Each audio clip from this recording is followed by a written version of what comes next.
What's up, everyone? Welcome back to Alejandra's Engineered Lifestyle. How can you resist that face? Anyway, I hope you guys have run through my last video with your preseason inspection. If not, go ahead and do that first, because I found a problem here that would have been a major problem had I just run the bike. So in order to isolate the problem, we're going to want to run through all of our coolant system, starting here with the lower radiator hose and the water pump.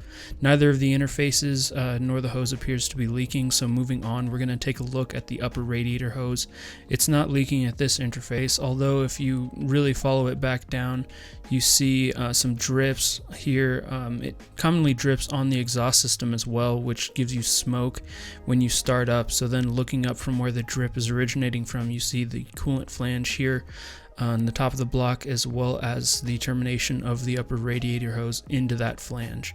So really diagnosing this problem during my initial inspection led me to this very empty coolant expansion tank. As you can see, there doesn't appear to be any coolant in it, and upon further inspection there wasn't. So to remedy this problem, we're actually going to need to tighten these two fasteners, both on the coolant flange as well as the termination of the upper radiator hose you see there. The coolant flange fastener that I'm pointing to here, we'll get a little better view, is actually an 8mm, and then the 90-degree hose fastener that you see above that is a 6mm. So you're going to want to use a very fine tooth ratchet because you are going to have very little space to work with. So using a fine tooth ratchet, we're going to actually fit that in this small space that we have here on the driver's side. You're going to barely get it over, as well as have very limited freedom. But you're really only going to need to go for a quarter turn on each of these fasteners. To get to the hose fastener, you're going to put the ratchet up above through the headers, and actually you can see there right with some fiddling, you're going to be able to, right there, you're going to get the socket on the fastener. And again, this is another angle for you. You're going to get about a quarter turn on each of these, and that's going to take care of your leaks altogether. So if your coolant expansion tank wasn't completely empty, go ahead and fill it to the appropriate level and skip ahead to when we start and reevaluate for leaks. If not, you're going to have to follow this procedure, beginning with removing the radiator cap on the right side. And then on the left side, you're going to want to loosen the bleeder valve with your 8mm wrench. The fairing does get in the way, but you can lift it out. It's not a big deal. Make sure that you loosen that enough so that liquid can escape. You're going to want to use M3.0 coolant from Motorex that KTM recommends, and a long neck funnel. Using that long neck funnel, you can kind of fit it in between the fairing and the headlight here. Perfectly holds it down.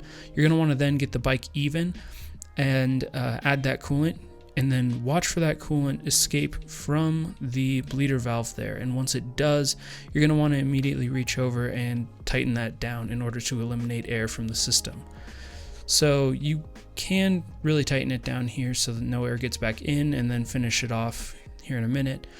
From there, you're going to want to fill up the rest of the radiator and put that cap back on, and only then add coolant to that expansion tank.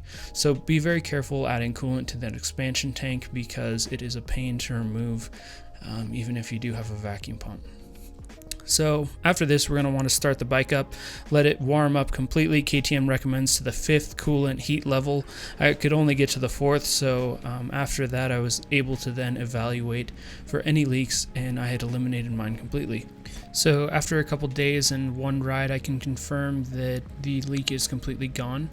And I can also confirm good news on the diagnostic front. I have discovered a way to completely diagnose the bike yourself using your iPhone. So stick around for that video. Like, subscribe. Have a good one. Thanks, everyone.